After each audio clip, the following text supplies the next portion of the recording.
오늘은 거의 크리스찬에서 진짜 크리스찬으로 라고 하는 제목으로 함께 은혜를 나누겠습니다.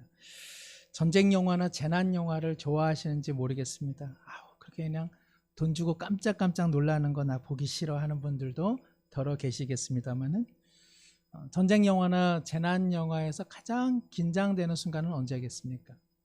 적군이 막 쫓아오고, 그리고 괴물 혹은 어떤 재난이 이렇게 불어닥칠 때 과연 그 주인공이 탈출할 수 있을까? 혹은 그 재난에서 그 주인공과 그리고 그 가족들이 모면할 수 있을까? 그게 가장 긴장되는 부분 아닌가 싶습니다. 주인공을 구조하는 헬리콥터가 와서 그 주인공이 이렇게 안전하게 피신하게 되거나, 또 보호해주는 구조팀이 와서 주인공과 그의 가족들이 안전한 곳으로 대피하게 될 때에 얼마나 우리 마음 가운데 다행이다, 잘됐다. 그런데 종종 안타까운 일도 발생하죠. 헬리콥터가 왔습니다. 밧줄이 내려졌습니다. 그 줄을 잡는 순간 적군의 총격을 받아서 극중의 주요한 인물이 죽게 되면, 혹은 구조팀이 보내준 그 차량에 이제 막 탑승하려 했는데 그 순간에 재난이 덮쳐 죽게 되면 참 마음에 작게나마 슬픈 여운을 갖게 되죠. 다 가짜고 진짜가 아닌데 그냥 내가 돈 주고 그냥 보는 영화인데도 불구하고 안 됐다, 살았으면 좋았는데, 그런 생각을 하게 되죠. 성도 여러분, 헬리콥터가 왔다고 해서 다 구조가 되는 것이 아닙니다. 구조팀이 오고 구조 차량이 왔다고 해서 다 목숨을 건진받는 것이 아닙니다. 마지막 순간 헬리콥터에 오르지 못하면, 마지막 순간 구조 차량에 안전히 몸을 실지 못하면 헬리콥터 옆에서 그리고 구조 차량 앞에서 그만 소중한 목숨을 잃을 수 있다는 것이죠. 생각해 보건대 얼마나 많은 사람들이 노아의 방주 그 문 앞에서 죽어갔겠습니까? 물이 불어나는 홍수의 위기 속에 하나님의 말씀을 무시한 까닭에 노아의 방주에 올라타지 않고 그저 바라만 볼 뿐. 그래서 그 노아의 방주 앞에서 쓸쓸한 시신으로 삶을 마감한 사람들이 얼마나 많았겠습니까? 신실한 청교도 목사였던 존 버년의 철로 역정이라고 하는 책을 우리 찬양대 분들은 다 읽으셨는지 모르겠습니다. 그런 책이 언제 있었습니까? 전화도 안 주고 그런 책을 누가 발간한 것입니까? 존 버년은 이 철로 역정이라고 하는 이 책에서 수많은 사람들이 생명의 문 앞에 이르렀지만 생명의 문 옆에서 죽어갔던 장면을 그는 묘사하고 있습니다. 세상을 뒤로하고 정말 구원받기를 소망하면서 순례의 여정, 그래서 생명의 문 앞까지는 왔지만 그 문이 좁은 문이기 때문에 그 문 앞에서 들어가지 않고 서성거리다가 인생을 마감한 사람들의 이야기를 적고 있습니다. 존 버년의 철로 역정을 100번도 더 읽었다고 알려져 있는 서울교회 황태자 찰스 스펄전 목사는 이를 보면서 뭐라고 이야기했냐? 생명의 문 앞에 이르러 차마 들어가지 못하고 그 문 앞에서 죽은 사람들은 거의 크리스찬이 될 뻔했다, 거의 크리스찬이다, 이런 말을 했습니다. 세상을 뒤로하고 참 구원을 얻기 위해 생명의 문 앞까지는 이르렀지만 그 좁은 문을 관통하지 못한 자, 그들을 찰스 스펄전은 거의 크리스찬, 이렇게 이야기했습니다. 저는 당구를 그다지 잘 치지는 못하지만 당구를 배울 때 제일 격려가 되는 말이 있습니다. 이렇게 공을 치고 나면 사람들이 와, 친 거나 다름없어, 잘하네. 당구가 어떤 이제 운동이냐 하면 막대기로 자신의 하얀 공을 쳐서 그 하얀 공이 붉은색 두 공을 맞추면 10점입니다. 쉽겠죠? 뭐 그냥 공 하나 쳐가지고 저쪽 편에 있는 빨간 공 하나 맞추는 거예요. 어려운 일이 아닙니다. 그런데 그 하얀 공이 빨간 공 맞추고 또 가가지고 또 빨간 공 하나를 맞춰야 되니까 이게 막상 해보시면 야, 이게 대단한 일이구나. 아, 이래서 돈을 많이 썼구나. 이런 생각을 하게 되는 거죠. 그런데요, 이렇게 제 공으로 빨간 공 하나 맞추고 아깝게 다른 빨간 공 하나를 못 맞추면 주위에 있는 사람들이 이야, 친 거나 다름없어. 잘 쳤어. 이렇게 격려를 해줍니다. 참 기분이 좋더라고요. 그래서 제가 말합니다. 그거 친 거나 다름없으면 10점 빼주면 안 되나? 아, 그러면 모인 사람들이 이구동성으로 아니라고 이야기합니다. 친 거나 다름없지 친 거나 아니라는 것이죠. 어느 팀이 거의 이길 뻔했습니다. 그 팀은 졌다는 이야기죠. 어떤 사람이 거의 대통령이 될 뻔했습니다. 대통령이 안 됐다는 이야기입니다. 사랑하는 성도 여러분, 거의 크리스찬입니다. 크리스찬이 아니라는 이야기입니다. 보기에는 크리스찬 같아 보이는데 실은 크리스찬이 아니라는 이야기죠. 거의 크리스찬이 있다는 사실은요, 크리스찬인 우리 스스로에게 상당한 도전을 주는 내용입니다. 오늘 본문에 거의 크리스찬인 한 사람이 등장합니다. 그의 이름은 시몬입니다. 그는 사마리아에서 현란한 마술을 통해서 많은 사람들에게 환심을 사고 있었습니다. 그리고 그 마술 능력을 바탕으로 자신을 큰 자라고 이야기했습니다. 큰 자라고 하는 것은요, 키가 크다는 것이 아니라 자신은 이 지상계와 천상계를 읽는 그런 어떤 주술가, 그리고 자신은 영계에 속한 사람이라고 자청하는 것이었습니다. 그러다 보니까는 10절과 11절에 보면 사마리아에 많은 사람들이 이 시몬의 능력을 보고 그를 따르기 시작했던 것이죠. 그러니까 그는 단순한 마술사가 아니라 어떠한 능력을, 비범한 능력을 사람들에게 보여주고 있었던 것 같습니다. 마술의 시작은 BC 1700여 년 전으로 알려져 있는데, 컵과 공을 가지고 공을 컵에다가 숨겨놓고 어디 있을까? 싹싹 없는데 한쪽에 있게 되는, 우리가 흔히 지금도 하는 그 마술이 기원으로 알려져 있습니다. 저도 어렸을 때 초등학교 1, 2학년 3-7 가방을 딱 메고 신발주머니 들고 집을 가다가 괜히 어슬렁어슬렁 여기저기 괜히 살피며 가는 거죠. 그러다가 대낮에 아저씨들이 웅성웅성 모여 있으면 가봅니다. 이렇게 모가지를 쭉 내밀고 거북이처럼 이렇게 쑤셔대면서 보면 거기에 아저씨들이 돈벌이를 하고 계시는 거죠. 그래서 컵에다가 동전을 숨겨두고 어디 있게 하면서 서로 맞추기 놀이를 합니다. 야바위라고 하나요? 이것이 무려 BC 1700여 년 전부터 시작된 전통이 있는, 역사가 있는 그러한 마술인 것입니다. 고대의 어떤 마술들은요, 참새의 머리를 절단해서 그것을 붙이기도 하고, 분명 악어 인형인데 그 악어가 갑자기 일순간 펄떡펄떡 움직이는, 그야말로 생악어가 되는 그러한 마술도 벌였다고 합니다. 믿지는 않으시죠? 진짜 그러려다고. 다 가짜죠? 대단한 속임수죠. 그 속임수에 사람들이 참 재밌어 하는 겁니다. 일종의 쇼죠.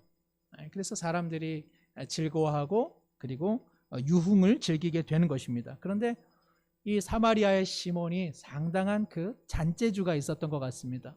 사람들이 자신을 단순한 속임수로 보지 않고 야, 신령하다 신령하다 그 눈빛으로 보기 시작할 때에 그 스스로도 자신에 대해 착각하게 되는 것이죠. 그래, 나 영계의 사람이야. 나 천상계에 속한 사람이야. 여러분들의 인생에 대해 나는 알고 있다. 지난 여름, 올 여름 당신이 한 일을 내가 알고 있다. 오늘날에도요, 이렇게 하나님과 영이 통한다고 하는 사람들이 있습니까? 없습니까? 많습니다.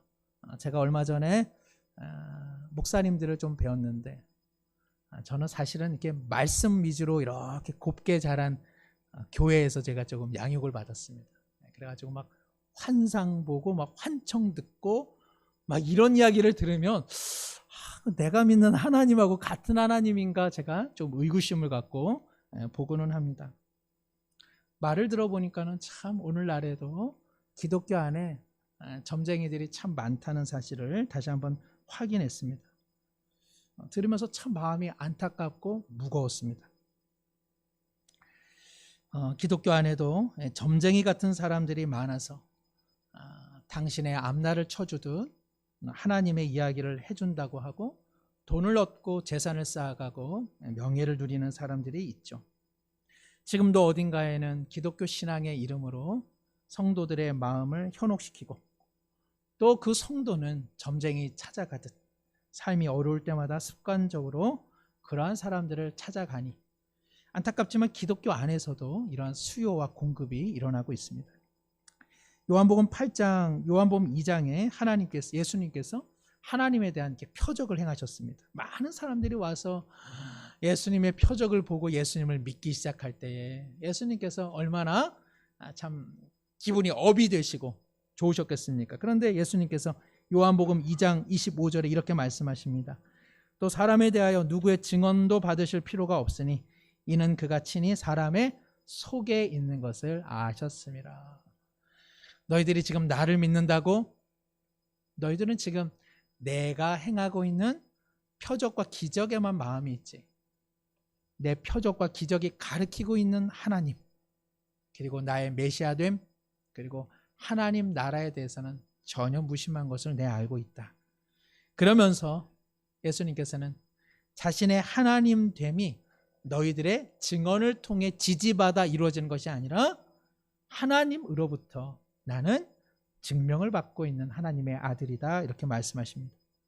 예수님께서는 사람의 마음이 어떠한지를 알고 계시는 것이죠.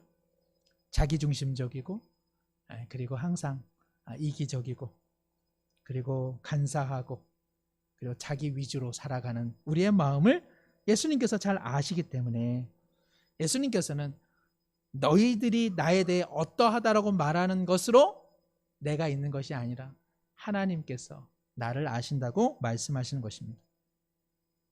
이럴진데 사랑하는 성도 여러분, 하나님께서 나에 대해서 그 어떤 사람에게 우리 자신의 앞날에 대해 과연 이야기해 주겠습니까? 간사한 것이 인간의 마음이요, 예레미야가 말한 것처럼 심히 부패한 것이 우리 인생일진데 하나님께서 우리 인생의 길에 대해 어떤 사람의 입술에 우리 인생에 대해 말해 주시겠습니까? 만일 어떤 사람이 기독교라고 하는 이름으로 어느 곳에 용한 점쟁이 같은 사람들을 계속 찾아 나가신다면 사랑하는 성도 여러분, 반드시 고통을 당하게 되어 있습니다. 하나님께서는 그런 사람들에게 하나님의 소중한 사람들의 삶에 대한 이야기를 말씀해 주지 않으시기 때문에 그러합니다. 자신의 영혼과 마음을 하나님과의 관계성 속에서 풀어내지 못하고 기독교 안에 점쟁이 같은 사람들을 계속 쫓아다니는 한 그 인생은 반드시 고통과 파멸을 경험하게 될 것입니다. 하나님의 발 아래, 하나님의 말씀의 발 아래 무릎 꿇지 않고 인간의 목소리에 무릎 꿇기 시작하면 그것은 하나님을 떠나는 일이 되기 때문에 그러합니다. 이러한 사마리아 사람, 그리고 이러한 속임수의 인생 시몬에게 그러나 하나님의 은혜가 도래합니다. 12절에 그 시작은 빌립을 통해서 전개되어집니다. 여기 빌립은 예수님의 12제자 중에 빌립이 있는데 그 사람이 아니라 예루살렘 교회 공동체의 7명의 새로운 일꾼들이 선발되었는데 스데반과 함께 주목받았던 사람, 바로 그가 빌립입니다. 예루살렘 교회 공동체가 스데반의 순교 이후에 뿔뿔이 흩어지게 될 때 빌립이 어떤 사명감을 가지고 사마리아에 온 것인지 아니면 도망치다 보니 사마리아에 온 것인지 알 수는 없지만 그러나 여기에는 분명한 하나님의 은혜가 있었습니다. 빌립이 복음을 전할 때에 12절에 빌립이 하나님 나라와 및 예수 그리스도의 이름에 관하여 전도함을 그들이 믿고 남녀가 다 세례를 받으니, 놀랍게도 빌립을 통해서 복음이 증거되어질 때에 핍박받았던 예루살렘 교회 공동체의 평신도들이 농부 대신 하나님의 손길 속에 씨앗처럼 흩뿌려질 때 그것에 놀라운 생명의 역사, 생명의 반전이 일어나게 된 것이죠. 그런데 더 놀라운 것은 시몬이었습니다. 바로 예수님을 듣고 믿고 세례를 받는 그 자리에 누가 있었습니까? 시몬이 있었습니다. 13절에 함께 읽습니다. 시몬도 믿고 세례를 받은 후에 전심으로 빌립을 따라다니며 그 나타나는 표적과 큰 능력을 보고 놀라니라. 시몬의 신앙을 표현하는 중요한 동사들이 나와 있습니다. 예수님의 복음을 듣고 믿었고 세례를 받았고 그리고 빌립을 따랐고 그리고 놀랐다. 그는요 믿음의 사람이었습니다. 그리고 그는 믿고 세례를 받았습니다. 오늘도 이렇게 어떤 믿음 생활 하시는 분 중에 세례 받으세요 그러면은 제가 조금 더 개가천선한 다음에 세례 받겠어요 하고 머뭇거리는 분들이 많습니다. 그런데 그는 세례도 기꺼이 받았습니다. 그리고 빌립을 그는 따라다녔습니다. 그리고 빌립의 사역 현장 속에 그는 감동하고 감격했습니다. 빌립이 전도 활동을 했을 때 열심히 했을까요? 안 했을까요? 상당히 열심히 했겠죠. 왜 그럴까요? 그의 귀한 동역자였던 스데반이 예루살렘 그 공동체 안에서 핍박을 받아서 그 공동체를 향한 핍박 가운데 하나님의 부르심을 받아 일찍이 떠난 것, 그것이 그에게는 큰 충격이요 큰 아픔이요 신앙적인 도전이 되지 않았겠습니까?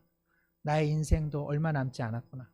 내 인생이 모래시계와 같아서 윗부분이 아래로 향하는 만큼 내 삶의 시계는 얼마 남지 않았으니 나도 내 형제 스데반처럼 하나님 앞에 쓰임받다가 주님께 부름받아야지. 그 마음이 왜 빌립에게 없었겠습니까? 그러한 빌립의 강행군 같은 전도 사역에 오늘 누가 있습니까? 시몬이 함께 동참하고 있는 것입니다. 믿었습니다. 세례를 받았습니다. 그리고 하나님의 전도의 현장 가운데 그는 함께 섬기는 이로 동역했습니다. 그리고 그 현장에 일어나는 놀라운 일들로 인해 그는 감동했고 그는 감격했습니다. 시몬이 어떻게 거의 크리스찬입니까? 시몬은 크리스찬이 아닙니까? 그러나 시몬은 크리스찬이 아닙니다. 그는 거의 크리스찬입니다. 그는 크리스찬이 될 뻔했던 사람이지만 그는 크리스찬은 아닙니다. 왜 그럴까? 18절 19절에 그의 마음의 전모가 드러납니다. 시몬이 사도들의 안수로 성령 받는 것을 보고 돈을 들여 이르되 이 권능을 내게도 주어 누구든지 내가 안수하는 사람은 성령을 받게 하소서. 사마리아 사람들이 예수님을 영접했다는 소식을 듣고 예루살렘 교회 공동체의 베드로와 요한이 출정을 옵니다. 야, 사마리아 사람도 예수님을 믿어. 이를 확인했을 때에 베드로와 요한이 기도를 하게 되죠. 주님, 우리에게 주셨던 성령을 이들 가운데도 부어주시길 원합니다. 그리고 각 사람의 마음에 성령이 임합니다. 바로 그 순간이었습니다. 시몬이 그토록 기대했던 순간, 보고자 했던 것을 보았던 순간이요, 찾고자 했던 것을 찾는 순간이요, 얻고자 했던 그 기회를 포착했던 순간이었습니다. 그것은 무엇입니까? 바로 능력이었습니다. 야, 사도들이 뭐라고 기도하는데 사람의 마음 가운데 놀라운 변화가 일어나는구나. 내 저것을 돈으로 사야겠다. 여기 은이 나오는데요. 당시에는 은이 금처럼 귀했습니다. 당시에는. 그래서 이렇게 성경에 은이 나오게 됩니다. 그는 그 은으로 저들의 능력, 저들의 속임수 같은 기술을 내가 습득하여서 이제 사마리아에서 나는 진실로 더 큰 사람이 되고 싶었던 것입니다. 사랑하는 성도 여러분, 시몬은 빌립을 통해 예수님을 들었습니다. 믿었습니다. 세례를 받았습니다. 하나님 나라의 사역에 분주히 그도 동참했습니다. 그리고 그 자리에서 그는 감격도 있었고 감동도 있었습니다. 그러나 하나도 변하지 않은 사람, 그가 바로 시몬입니다. 변한 게 없나요? 있죠. 예수님을 믿습니까? 라고 그에게 질문하면 그는 예수님을 믿는다고 대답할 것이요. 세례를 받았습니까? 라고 말하면 그는 세례 교인이라 말할 것이며, 하나님 나라를 위해 봉사하느냐고 말한다면 그는 봉사한다고 이야기할 것이요. 믿음 생활 가운데 감동과 감격이 있습니까? 라고 질문한다면 그는 그런 감동이 있다고 이야기할 것입니다. 그러나 시몬은 변한 사람이 아닙니다. 어느 나라를 제압할 때에 침공한 나라가 가장 주요한 타겟으로 삼는 곳은 어디입니까? 뭐 말할 것도 없이 서울 수도죠, 수도. 수도를 타격해서 수도를 점령하면 그 나라를 소나기에 넣은 것과 다름이 없습니다. 침공을 당한 나라는 수도를 옮기죠. 그래서 여기가 수도야 라고 말하죠. 그러면 다시 침공한 나라는 그 수도를 공략하게 되어 있습니다. 침략한 나라가 변방의 수다한 마을을 점령한들 그것이 무엇이 중요합니까? 결국 중심부, 심장부가 중요한 것 아니겠습니까?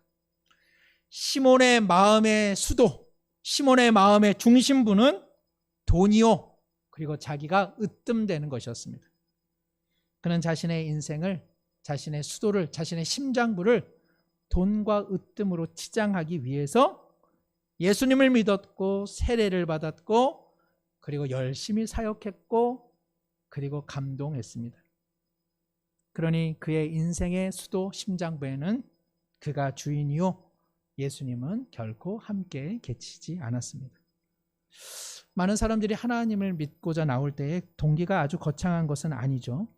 하나님께 나올 때 뭐 나는 거룩한 선교사가 되겠다, 나는 뭐 하나님 앞에 드려진 인생이 되겠다 해서 첫발을 내딛는 분들이 많지 않습니다.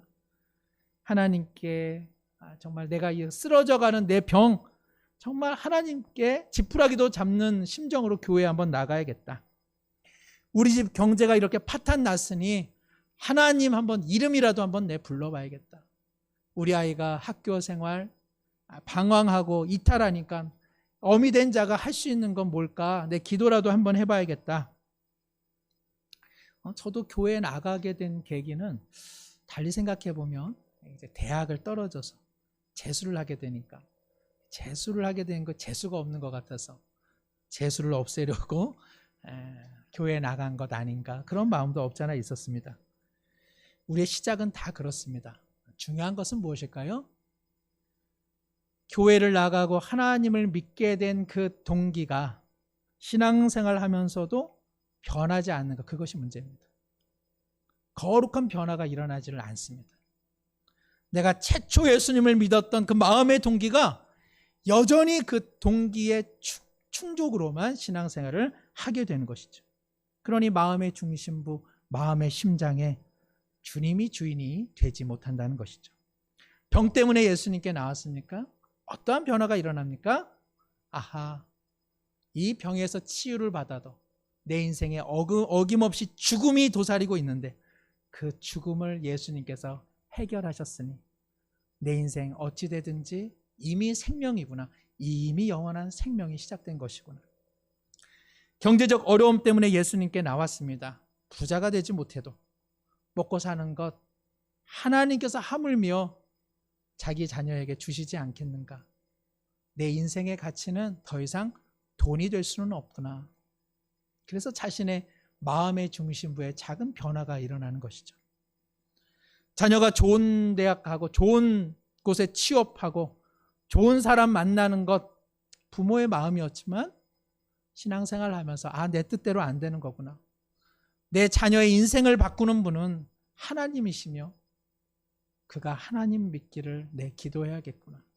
이렇게 변화가 일어나게 되는 것입니다.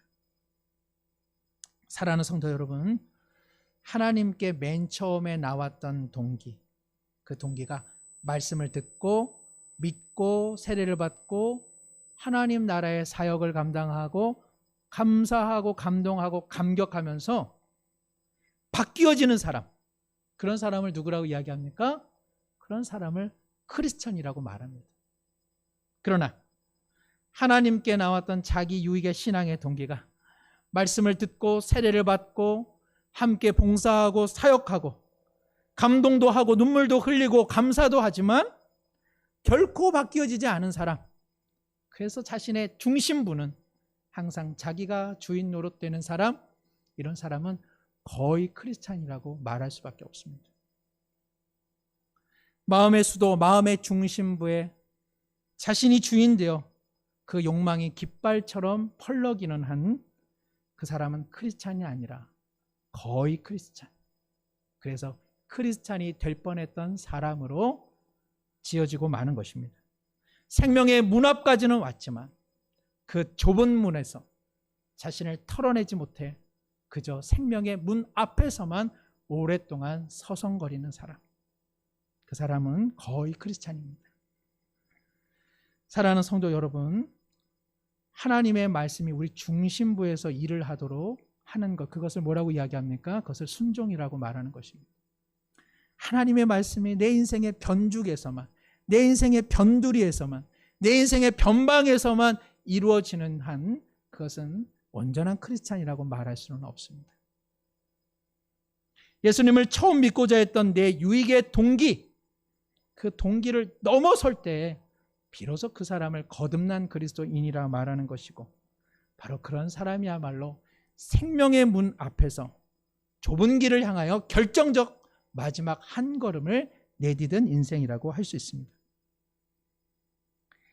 베드로와 요한이 사마리아에 온 것은 참 은혜입니다. 왜냐하면 하나님께서 시몬에게 지금 헬리콥터를, 지금 시몬에게 지금 구조팀을 보내준 것입니다. 물론 그 초청은 책망과 경고였죠.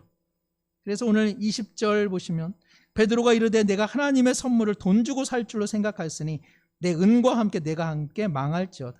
하나님 앞에서 내 마음이 바르지 못하니 이 도에는 내가 관계도 없고 분깃될 것도 없느니라. 그러므로 너의 이 악함을 회개하고 주께 기도하라. 혹 마음에 품은 것을 사하여 주시리라. 내가 보니 너는 악독이 가득하며 불의에 매인 바 되었도다.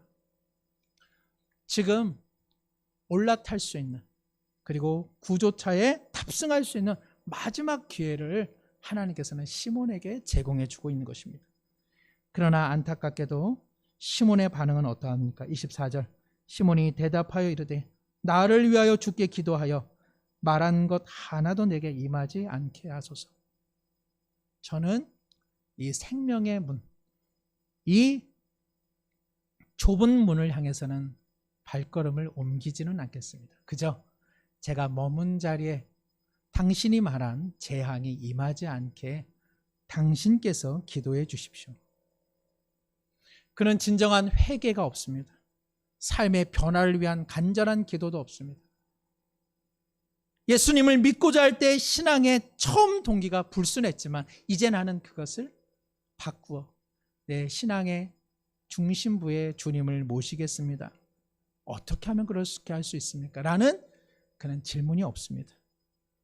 이 사람은 그저 재앙만 피하게 해달라고, 당신이 기도해달라고 말하고 더 이상 그의 어떠한 모습도 성경에는 더 이상 기록되어 있지 않습니다. 마지막 순간 하나님의 은혜가 도착했는데 그는 자신의 인생의 중심부, 수도에 결코 예수님을 모시지 않았습니다. 이로써 그의 믿음은 거짓이었음이 탄로가 난 것이죠.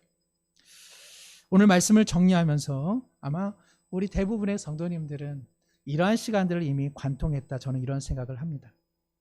신앙생활을 이만큼 했으면 사실 이러한 시간들을 몇 번이나 계속적으로 관통해야 하는 것이 옳은 일이요. 바로 그것을 성경은 성화라고 합니다. 왜 하나님께서 더 좋은 은혜의 본향으로 나를 아직 데리고 가시지 않느냐?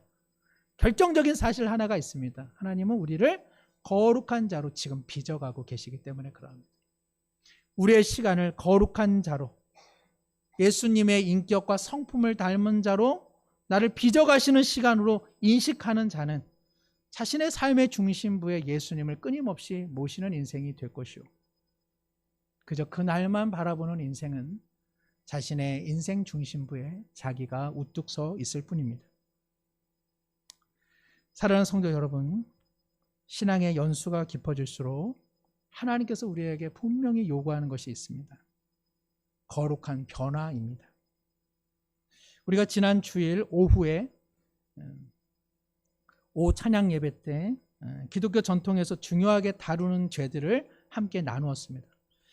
제가 그 주일 오후 예배를 이렇게 온라인으로 좀 할까 싶었는데 그렇게 하는 것보다는 온라인 없이 그냥 다 오셔야겠다 싶어서 함께 은혜를 나누었는데, 버럭버럭 성질을 내고 분노를 참지 못하고 사람을 무시하는 것 결코 작은 죄가 아닙니다.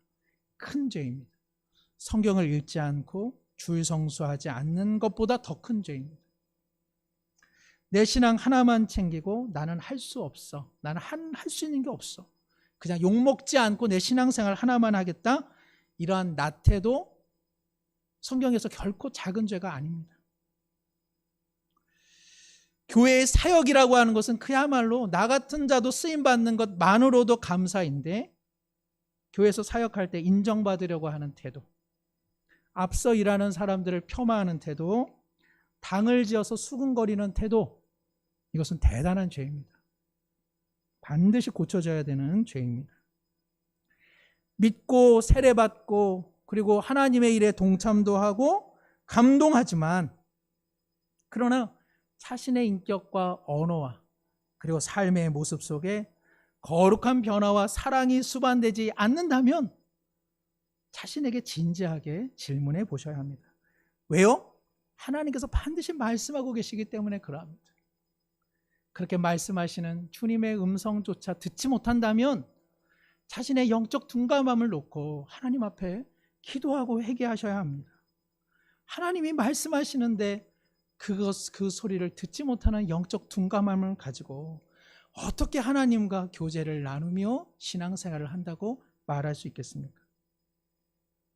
그러한 신앙 속에, 변화가 없는 신앙생활 속에 무슨 봉사가 하나님을 영화롭게 하는 봉사며, 무슨 기도가 하나님 앞에 연락될 만한 기도이겠으며, 무슨 신앙이 과연 가족과 이웃에게 본이 되는 신앙이 될 수 있겠습니까? 사랑하는 성도 여러분, 얼마나 오늘 날이 좋습니까? 제가 오늘 기도하면서 주님, 이 좋은 날을 주신 하나님 앞에 예배 드릴 수 있게 하셔서 정말 감사합니다, 이렇게 기도했습니다. 이 좋은 날, 사랑하는 성도님들에게 정말 축복의 설교를 하고는 싶지만 오늘 본문의 말씀은 우리 가운데 도전하고 있습니다. 거의 크리스찬이 아니라고 만족해서는 안 된다는 것입니다. 믿고 세례받고 사역하고 감동하는 것이 중요한 것이 아니라 그 과정 속에 내 삶의 중심부에 누가 주인이며 나는 어떻게 변화되고 있으며 나의 이전과 오늘 그리고 내일은 작은 예수님으로서 나는 어떠한 변화가 있는지 하나님 앞에 질문하고 또 주님의 도전을 받아야 합니다. 우리의 말과 인격과 성품과 그리고 우리의 봉사가 좁은 문을 반드시 통과하여서 하나님 나라의 거의 크리스찬이 아니라 참된 크리스찬으로 쓰임받기를 우리 모두 간절히 소망하고, 그렇게 변화시켜 주시는 주님의 은혜가 충만한 한 주 되기를 다시 한번 축복합니다. 기도하겠습니다. 하나님 아버지, 하나님께서 우리를 기르시고 우리를 인도하심에 중요한 것은 하나님의 말씀 아래 무릎을 꿇는 일터인데, 오늘날 우리의 인생을 휘둥그리게 하는 헛된 사람들로 인하여 우리의 영혼이 갈취되지 않게 도와주시고, 주님의 말씀을 통하여 우리 인생의 심장부에 참 주인 되시는 주님을 더욱 모시게 하여 주시옵소서. 우리의 신앙의 동기가 이전에 무엇이었던지 그것은 중요하지 않습니다. 오늘이 중요할 터인데, 내 신앙에, 내 믿음에, 내 인생의 중심부 수도에 과연 누가 계시며 나는 누구의 목소리를 청종하며 살아가고 있는지 스스로 돌아보게 하여 주시옵소서. 예수님을 믿고 세례받고 봉사하고 사역하고 감동하고 눈물 흘리고 감사하는 것 넘어서서 날마다 주님의 모습으로 빚어지고 다듬어지는 우리의 인격과 성품과 언어와 행실이 되어 하나님 앞에 영광을 올려드릴 수 있도록 인도해 주옵소서. 예수님의 이름으로 기도드리옵나이다. 아멘.